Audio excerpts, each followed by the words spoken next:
Shalom, kembali lagi bersama kami dalam Renungan Harian Kristen Morning Hope. Bersama saya yang akan menemani saudara sekalian dalam renungan hari ini. Kiranya saudara dalam keadaan yang sehat, dipenuhi oleh sukacita dan damai sejahtera. Hari ini kita akan merenungkan kebaikan Tuhan dalam hidup kita melalui firman Tuhan. Dan kiranya firman Tuhan senantiasa menjadi kekuatan kita dalam memulai dan melakukan segala kegiatan kita di sepanjang hari ini. Mari kita berdoa. Bapa kami yang di surga, kami mengucap syukur atas kebaikan Tuhan di dalam kehidupan kami. Sampai pada saat ini, Tuhan masih menolong dan memberkati setiap kami, sehingga kami dapat memperoleh dan menikmati hari yang baru yang begitu cerah yang telah Tuhan sediakan. Pada saat ini ya Tuhan, kami mau merenungkan kebenaran firman-Mu sebelum kami melakukan setiap aktivitas kami di sepanjang hari ini. Kiranya Roh Kudus Tuhan memampukan kami untuk mengerti, memahami, dan melakukan apa yang menjadi kehendak Tuhan bagi setiap kami melalui perenungan firman Tuhan pada saat ini. Di dalam nama Tuhan Yesus kami berdoa dan siap mendengarkan firman-Mu. Amin. Seorang bos tengah mencari direktur utama untuk salah satu perusahaannya. Begitu lowongan itu diumumkan, ada banyak orang yang melamar. Setelah melewati berbagai penyaringan, akhirnya tinggal tersisa 4 orang yang akan ia wawancarai secara langsung. 1 ditambah 1 berapa? Tanyanya kepada calon pertama. 2 Pak, jawab orang pertama. Anda tidak diterima. Kok begitu Pak? Anda terlalu kaku. 1 ditambah 1 berapa? Tanya sang bos kepada orang kedua. 1 Pak, Anda tidak diterima. Alasannya, Anda suka korupsi. 1 ditambah 1 berapa? Tanyanya kepada calon ketiga. 3 Pak, jawab pelamar ketiga. Anda tidak diterima. Mengapa Pak? Anda suka memarkup proyek. Tersisa 1 orang. 1 ditambah 1 berapa? Tanya sang bos kepada orang terakhir. Terserah bos deh, mau 1, 2, 3, saya ikut saja. Anda diterima. Anda bisa diajak bekerja sama. Perusahaan saya pasti maju, kata bos itu dengan senyum gembira sambil menepuk-nepuk punggung calon direkturnya. Asal Bapak senang. Ungkapan asal Bapak senang sudah mengakar dan mendarah daging di dalam kehidupan masyarakat. Seorang menyetujui dan mendukung apa saja yang dipikirkan dan dimulai oleh seorang atasan. Namun, persetujuan dan dukungan tersebut tidak dilandasi oleh rasa hormat kepada atasan. Karena itu, kita kerap mendengar suatu ungkapan, kita mungkin bisa membeli jabatan, tetapi bukan hati para pengikut kita. Jika apa yang dilakukan atasan baik, tentulah bawahan akan mendukung sepenuh hati.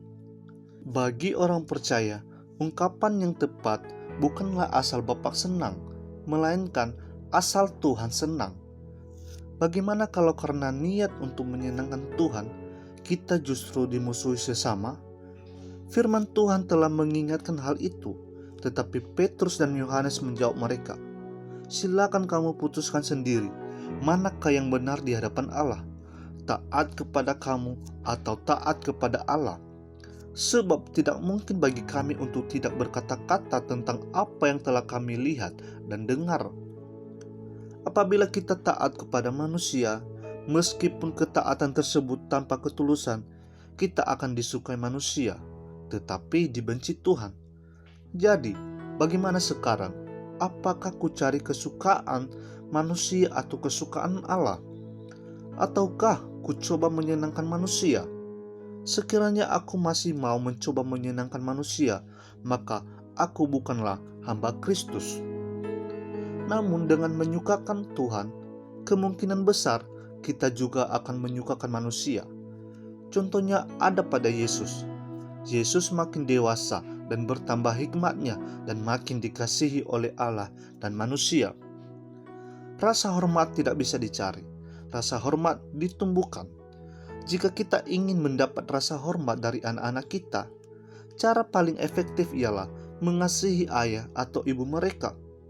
Jika kita seorang suami, maka dengan mengasihi istri kita, anak-anak akan menghormati kita. Jika kita seorang istri, maka dengan tunduk pada suami, anak-anak pun akan menghargai kita.